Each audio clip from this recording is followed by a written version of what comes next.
On May 17, 1952, at approximately 3:47 in the afternoon, a 7-year-old girl named Svetlana Petrova walked into the administrative office of school number 42 in Kiev's Podil district and asked to speak with Director Grigoryev about something important concerning her father. She was wearing her pioneer neckerchief, the red triangle of fabric knotted carefully at her throat, the way Comrade Ivanova had taught the class. And she carried her schoolbag over one shoulder, the canvas strap digging into her small frame. The secretary, a woman named Olga Dmitrievna, who had worked at the school for 11 years, looked up from her typewriter and asked what this was about. Svetlana said it was private, that it had to do with what they had been learning in class about vigilance and enemies of the people. Olga Dmitrievna's expression changed immediately. She stood up, walked to the director's door, knocked twice, and spoke quietly to someone inside before gesturing for Svetlana to enter. The Petrov family lived in a kommunalka apartment on the 3rd floor of a pre-revolutionary building, approximately 15 minutes' walk from the school.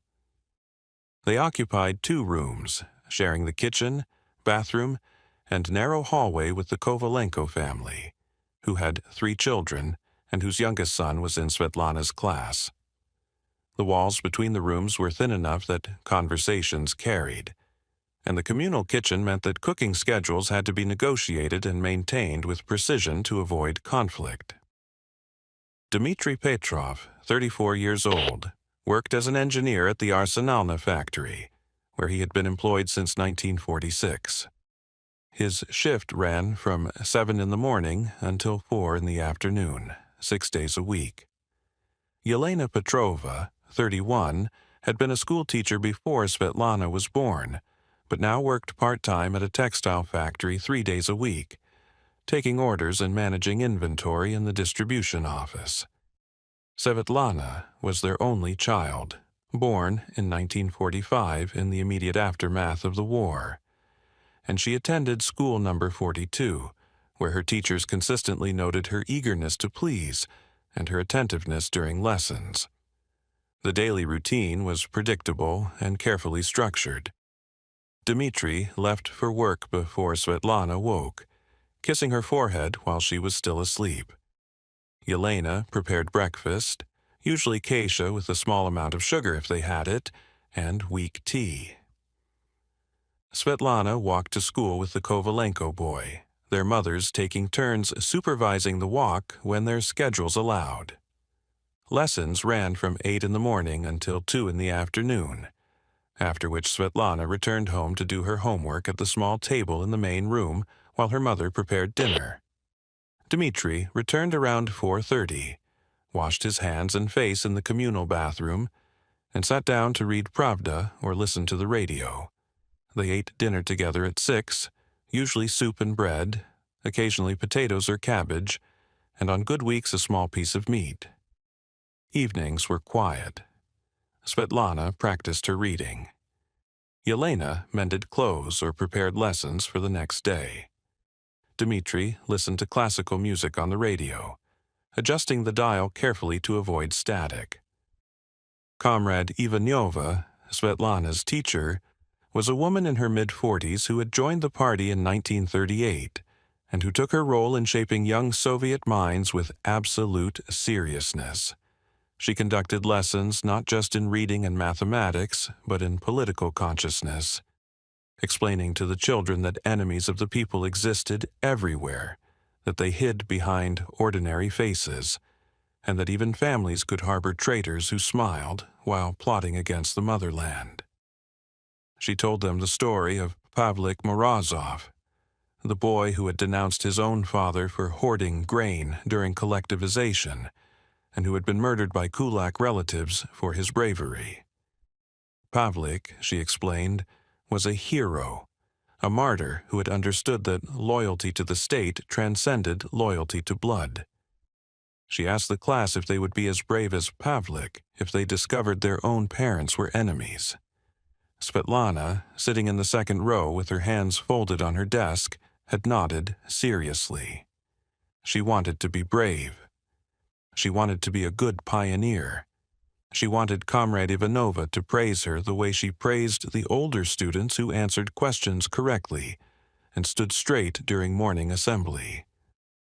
On the evening of May the 12th, 5 days before Svetlana walked into the director's office, Dmitri Petrov came home from the factory exhausted. There had been a problem with the machine, a mechanical failure that had delayed production, and his supervisor had blamed the engineering team for insufficient maintenance. Dmitri had spent the day being questioned about inspection schedules and equipment logs, and he arrived home tense and angry. Yelena was in the kitchen preparing dinner, boiling potatoes in the dented pot they had owned since before the war. Svetlana was in the main room at the table, copying words from her reader into her notebook with careful concentration. The wall between the kitchen and the main room was thin, and voices carried easily. Dmitri spoke quietly, but not quietly enough. He told Yelena that Stalin's latest directive on agricultural quotas was insanity, that it would starve people the same way collectivization had starved Ukraine in the 30s, that the leadership had no understanding of practical realities. Yelena told him to lower his voice. Svetlana's pencil stopped moving. She sat very still, her heart beginning to beat faster, because what her father had just said sounded exactly like the kind of thing Comrade Ivanova had warned them about. Anti-Soviet agitation, criticism of Comrade Stalin, the words of an enemy. Director Grigoriev's office smelled of floor wax and ink, and the faint mustiness of old paper files stacked in cabinets along the far wall. A portrait of Stalin hung behind the desk, the familiar face with its thick mustache looking down at everyone who entered the room. Grigoryev himself was 52 years old, a party member since 1928, and he had survived 2 decades of Soviet bureaucracy by understanding exactly when something required immediate action and when it could be safely ignored. When Svetlana walked in and stood before his desk, her small hands clasped in front of her pioneer neckerchief, he listened to her halting explanation with an expression that remained neutral until she repeated the specific words her father had used about Stalin's agricultural policy. Then something shifted in his face, a tightening around the eyes that Svetlana noticed but could not interpret. He leaned forward slightly and asked her to repeat exactly what she had heard, and she did, speaking carefully the way she would recite a lesson in class. Grigoryev praised her. He told her she had done the right thing, that she was a brave and vigilant pioneer, that the motherland needed children like her who understood that duty came before everything else. He reached into his desk drawer and gave her 2 pieces of candy wrapped in paper, told her she could go home, and that she should be proud of herself. The moment Svetlana left his office, Grigoryev's hands began to shake slightly as he pulled a sheet of paper from his drawer and inserted it into his typewriter. He typed a formal report documenting Svetlana's statement, including the date, time, and specific content of Dmitri Petrov's comment. He noted the father's place of employment, the family's address, and the fact that the child had come forward voluntarily without coercion. At the bottom of the report, he added his assessment that the statement appeared credible and warranted immediate investigation by appropriate authorities.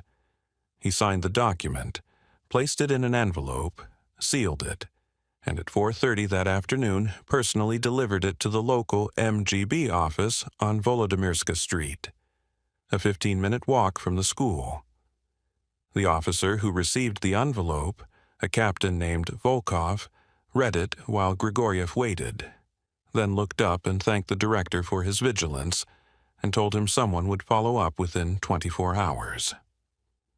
By 7:15 that evening, Captain Volkov had reviewed the case file he had begun assembling on Dmitri Petrov.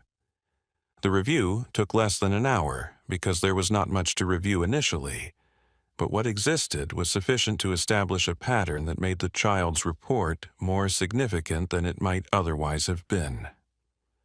Petrov was an engineer with security clearance that gave him access to factory equipment and production schedules. He had a brother who had emigrated to Poland in 1946, a decision that had been noted in Dmitri's personnel file as potentially problematic. In 1949, Dmitri had questioned the reasonableness of a production quota during a factory meeting, an incident that had been documented by the factory's party representative and filed away. Taken individually, these facts meant nothing.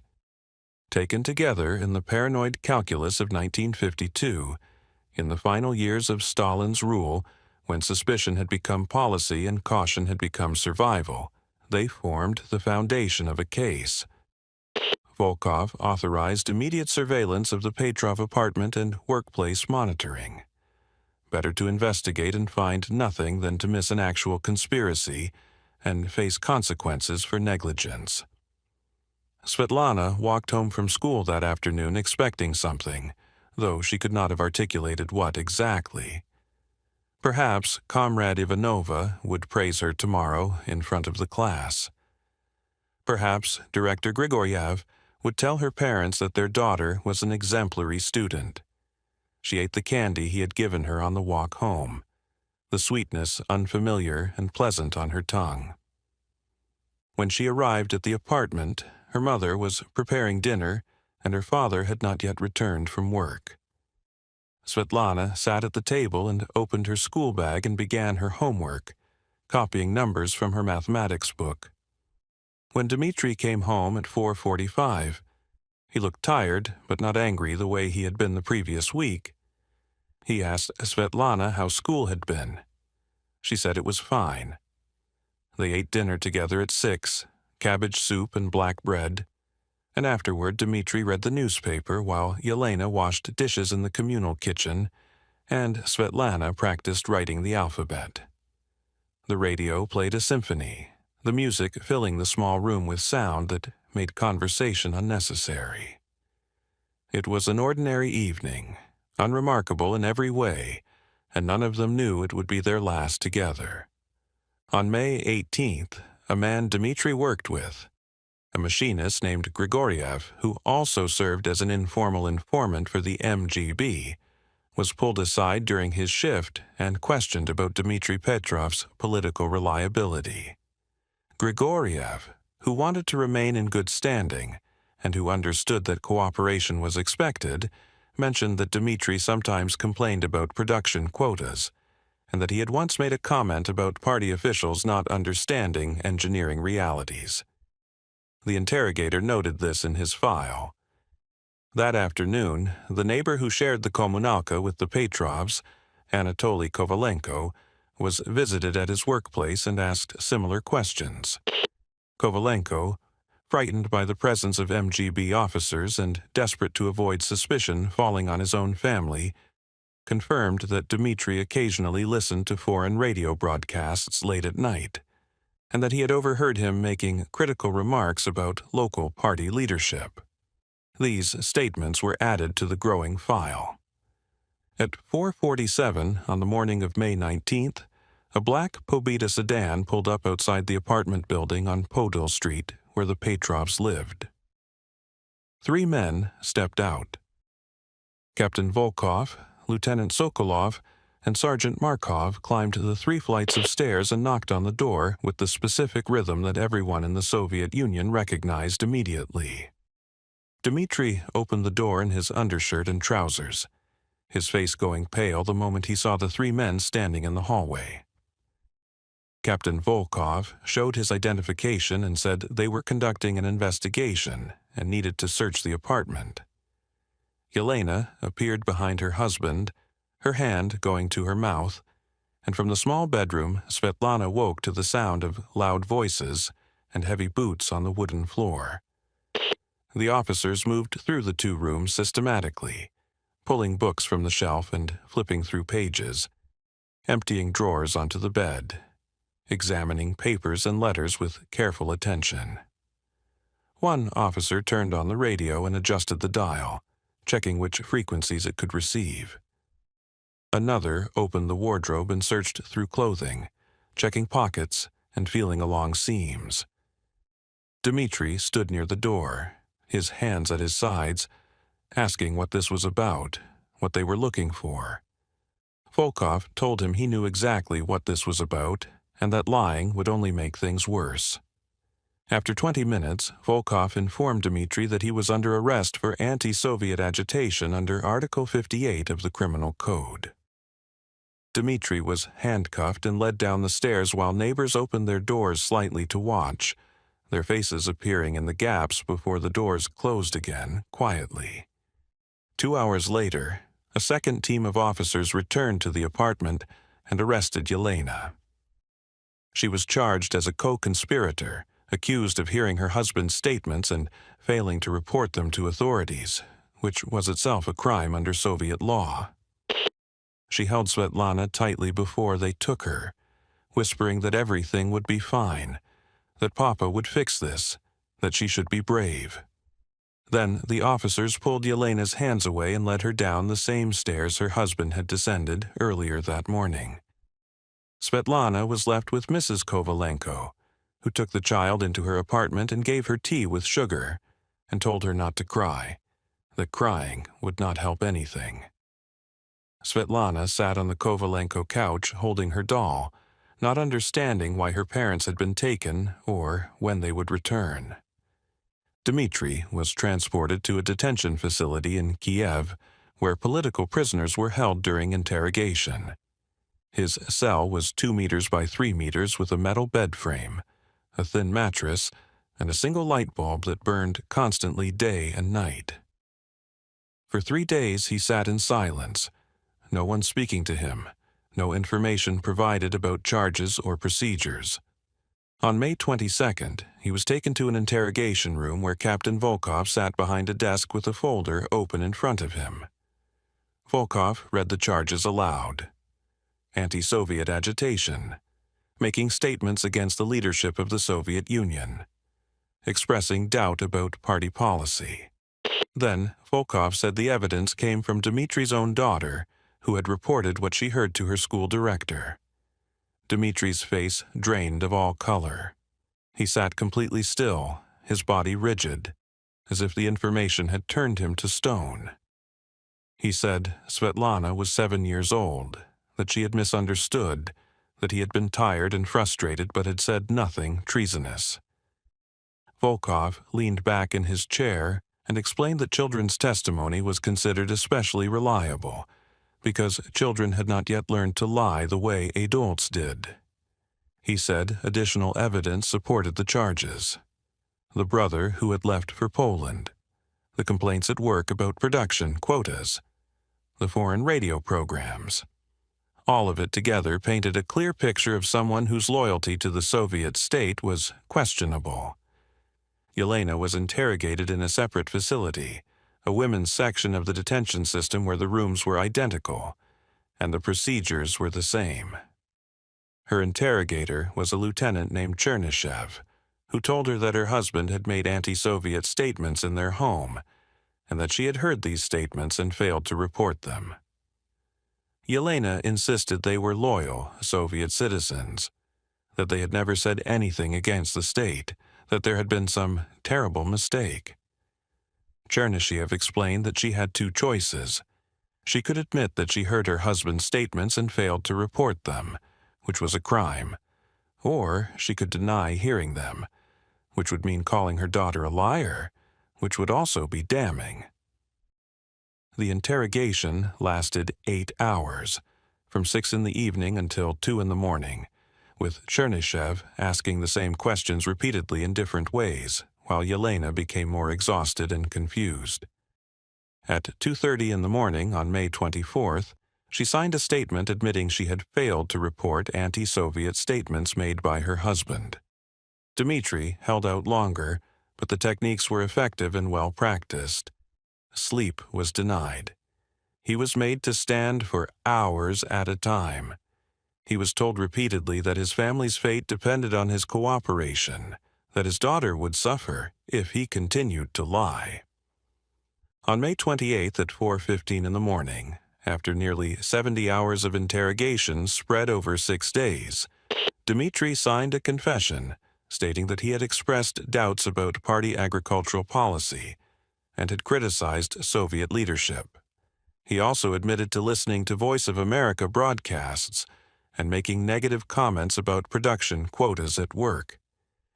He signed because he thought confession might lead to a lighter sentence, might allow him to see his family again eventually.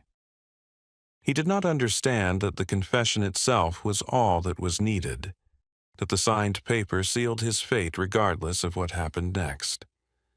On June 3rd, both cases were heard by the Moscow Military Tribunal in a closed session that lasted 17 minutes total. 3 judges reviewed the confessions and the evidence. Dmitri Petrov was sentenced to death by firing squad. Yelena Petrova received the same sentence. Neither was permitted to appeal. Svetlana remained in the Kovalenko apartment for the first 2 weeks after her parents were taken. She slept on a folding cot in the corner of the main room and attended school as before, walking the same route she had always walked, sitting at the same desk in the same classroom. On June 1st, when she returned to school number 42, some of her classmates avoided looking at her, while others stared with open curiosity. During morning assembly, Comrade Ivanova called Svetlana to the front of the room and told the class that their fellow pioneer had demonstrated true vigilance and loyalty to the motherland. She said Svetlana had done her duty by reporting enemies of the state, even though those enemies had been her own parents. She said this was the kind of bravery that made the Soviet Union strong.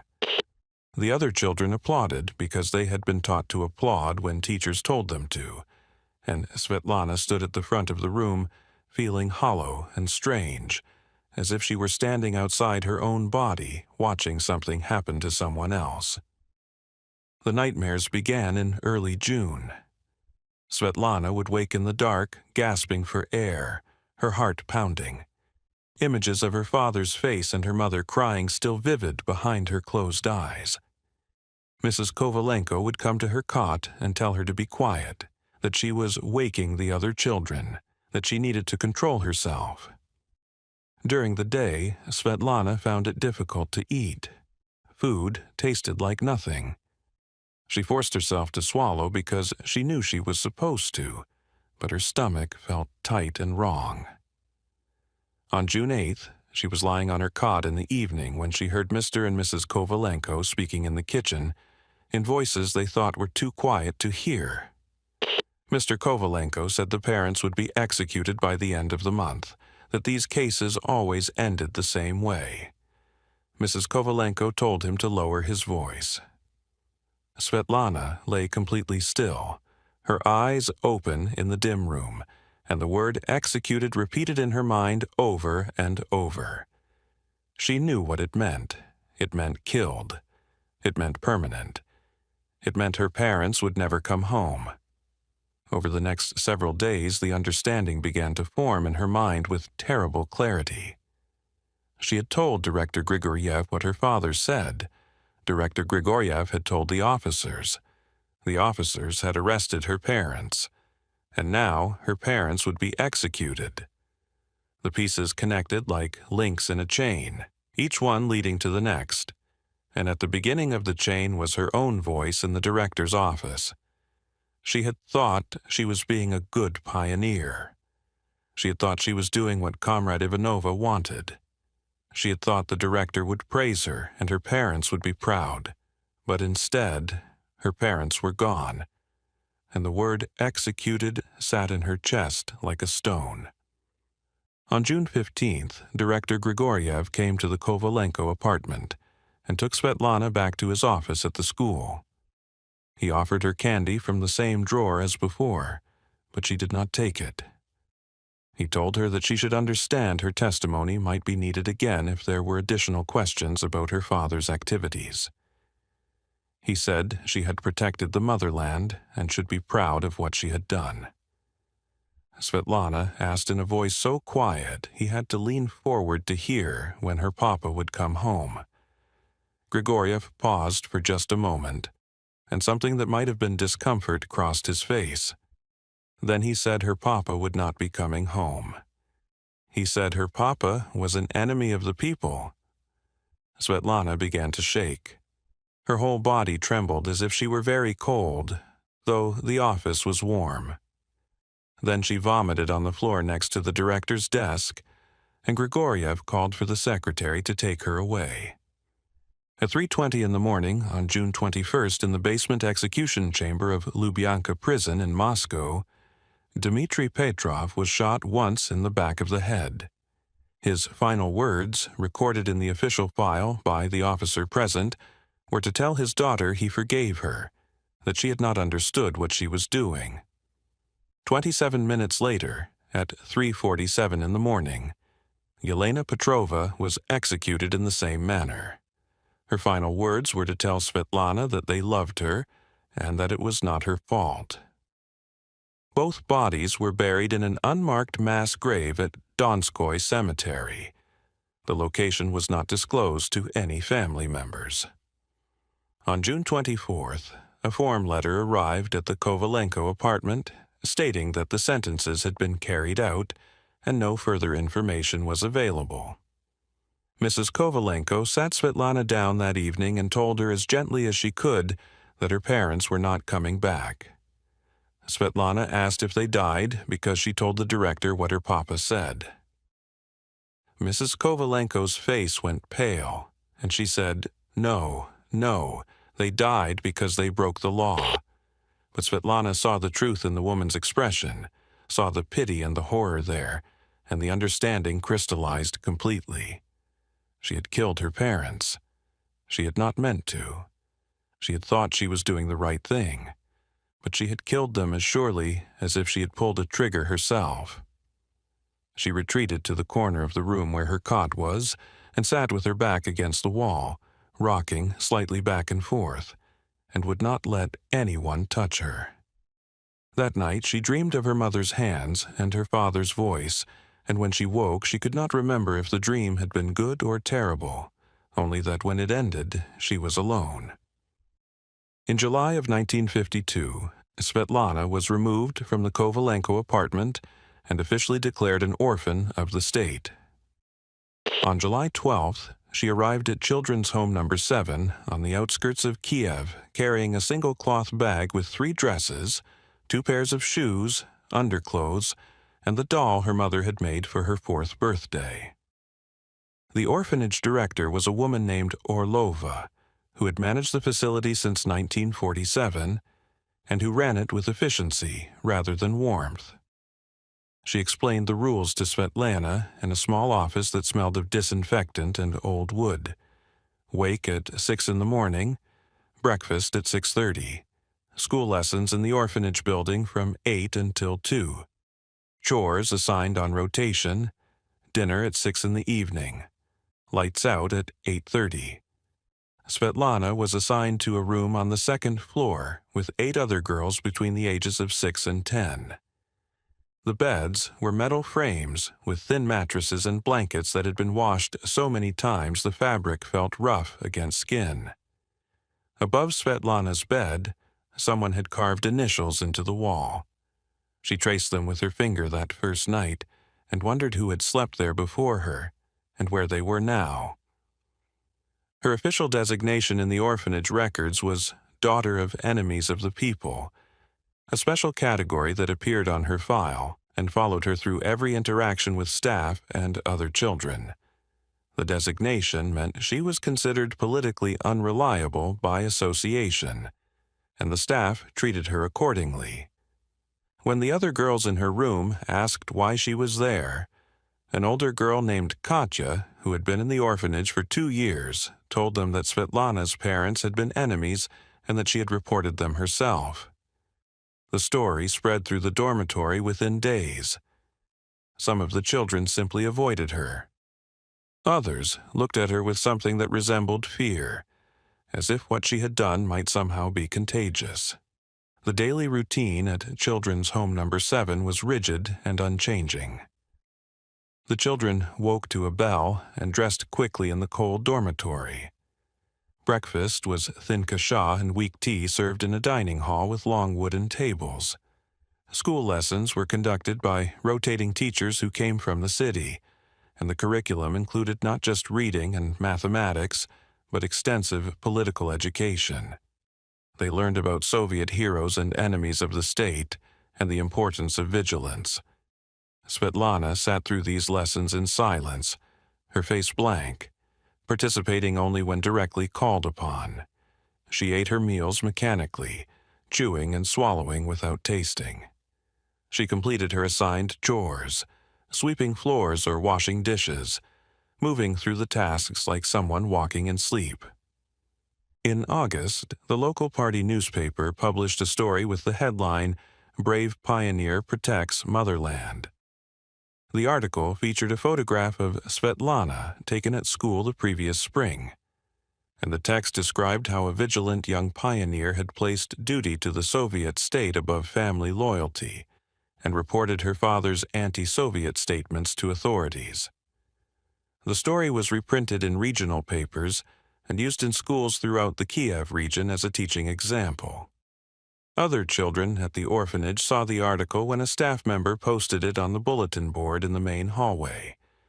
They showed it to Svetlana, pointing at her photograph, asking if she was proud to be famous. Svetlana stared at the article for a long moment, then tore it down from the board and ripped it into small pieces. A staff member saw this and put her in solitary confinement for 3 days in a locked storage room on the first floor, with no window and no light except what came under the door. In September, 2 MGB officers arrived at the orphanage and took Svetlana to a small room where they asked her questions about her parents. They wanted to know if her father had mentioned any other people, any names of others who might have shared his views. They asked if her mother had friends who visited the apartment, if there had been meetings or unusual conversations. Svetlana answered their questions in a flat voice, repeating the same thing she had said to Director Grigoryev months before. The officers wrote everything down and told her she had done well, that she was a credit to Soviet youth. After they left, Director Orlova told the other children that Svetlana was a model of proper political consciousness, and that they should follow her example. But the children did not see her as a model. They saw her as something frightening and unnatural, a girl who had caused her own parents to die. In November, a boy named Pyotr, who was 12 years old, and whose parents had also been executed for political crimes, attacked Svetlana in the hallway between the dormitory and the dining hall. He shoved her against the wall and called her a monster, said she had killed her own mama and papa, that she was worse than any enemy of the state because at least enemies had reasons for what they did. Staff members pulled him away and punished him with a week of solitary confinement. But his words remained in Svetlana's mind, repeating endlessly. She began to avoid the other children entirely, eating her meals at the end of the table by herself, keeping her eyes down during lessons, speaking only when directly addressed. Winter came early that year, and the orphanage was inadequately heated. The children wore their coats indoors and slept under multiple thin blankets that never quite kept out the cold. Food became scarcer, the portions smaller. On December 28th, a doctor examining the children noted in Svetlana's file that she showed signs of failure to thrive and recommended psychological evaluation, but no evaluation was ever conducted. On New Year's Eve, the orphanage held a celebration with local party officials attending. The children were required to perform songs and recitations. Svetlana refused to participate and was locked in her dormitory room during the event. Director Orlova noted in her file that the child who had once been held up as a model pioneer was becoming a problematic case. On March 5, 1953, Joseph Stalin died. The next day, all the children at the orphanage were gathered in the main hall to hear the announcement.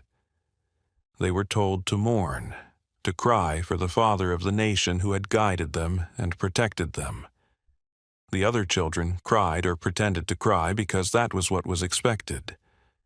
Svetlana sat with her hands in her lap and stared at the portrait of Stalin on the wall, her face completely empty of expression. A staff member noted this lack of proper grief in her file as evidence of continued political unreliability inherited from her parents. On February 25, 1956, Nikita Khrushchev delivered what would become known as the secret speech to the 20th Party Congress, acknowledging Stalin's crimes and beginning the process of de-Stalinization. By summer of that year, committees had been established to review cases of those who had been convicted during the Stalin era, and thousands of files were reopened for examination.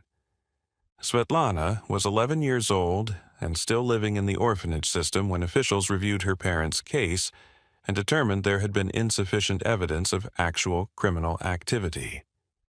On August 3, 1956, a letter arrived at Children's Home No. 7 stating that Dmitri and Yelena Petrov had been posthumously exonerated and that their convictions had been declared wrongful.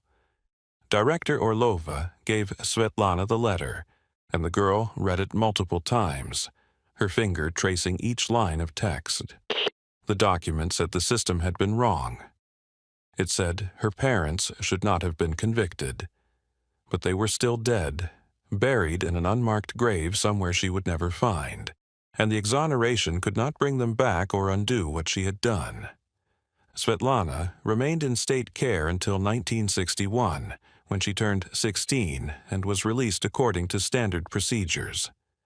She had received adequate education with vocational training as a textile worker, and she was assigned a small apartment in a communal building and a job at a Kiev textile factory, the same facility where her mother had worked briefly in the early 1950s. She was a reliable worker but remained isolated, forming no friendships with other employees, eating her lunch alone, speaking only when necessary for job-related communication. The notation about her history followed her through every placement and every job assignment, a permanent mark in her official records. Even after her parents' rehabilitation, people knew her story. She was the girl who had denounced her own parents, and that knowledge created distance that could not be crossed. In 1968, at age 23, she married a man named Nikolai Vaskov, who worked at the same factory. Their relationship was built more on mutual loneliness than on love. Two people who had found each other in the emptiness and decided that being together was better than being alone. She eventually told him about her parents, and after that confession his manner toward her changed in ways that were small but unmistakable. He became more distant, less willing to meet her eyes. In 1971, their daughter Marina was born, and Svetlana discovered that motherhood brought not joy but terror. She became excessively protective, unable to let Marina out of her sight, convinced that somehow the child would be taken from her as punishment that had been merely delayed. Throughout Marina's childhood, Svetlana never spoke about her own parents.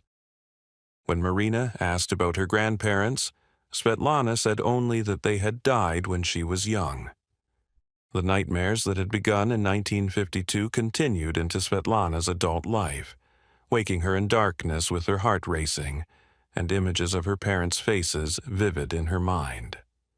Soviet psychiatry offered no effective treatment for what would later be recognized as severe post-traumatic stress disorder. She learned to function through complete emotional shutdown, moving through days mechanically, feeling as little as possible because feeling anything meant feeling everything. In the late 1980s, during Gorbachev's glasnost reforms, public discussion of Stalin-era crimes became more open. Books and articles appeared documenting testimonies from survivors and families of victims. Svetlana read some of these accounts and discovered she was not alone, that other children had denounced parents during that period, manipulated by a system that had weaponized their innocence. In 1988, a researcher from a memorial organization that documented Stalin's victims found her and asked if she would consent to an interview about her parents' case. She refused. She could not speak about it. The guilt was too deep, the trauma too overwhelming, even 36 years later. When the Soviet Union collapsed in 1991, archives began opening and KGB files became accessible to researchers and family members. Svetlana was 46 years old and still working at the textile factory when she requested the files on her parents' case. The documents arrived 3 months later, and she read them alone in her apartment one evening, while Nikolai was at work and Marina was visiting friends. She read her father's final words, documented by the officer present at his execution, telling someone to inform his daughter that he forgave her, that she had not understood. She read her mother's final words expressing love and insisting it was not Svetlana's fault. After reading these statements, Svetlana sat on her kitchen floor and sobbed for the first time since childhood, and the next day she sought psychological help for the first time in her life. Marina learned the full truth in the mid-1990s from an elderly neighbor who remembered the events of 1952. She confronted her mother, demanding to know why she had never been told, and Svetlana finally explained everything: the report to the director, the arrest, the executions, the lifetime of guilt. Marina's initial anger gradually transformed into grief for her mother's decades of suffering. She began researching the Pavlik Morozov cult and the patterns of child denunciation during the Stalin era, trying to understand the system that had used her mother so brutally. In 1997, Svetlana agreed to a single interview with a Ukrainian documentary filmmaker, creating a film about children who had denounced parents during the Soviet period. She said that she had been 7 years old and that they had told her reporting enemies was heroic and right. She said she had believed them because children believe adults, and they had used that belief to destroy her family and her life. The question the film posed was who bore responsibility: the child who had been manipulated, or the system that had done the manipulating.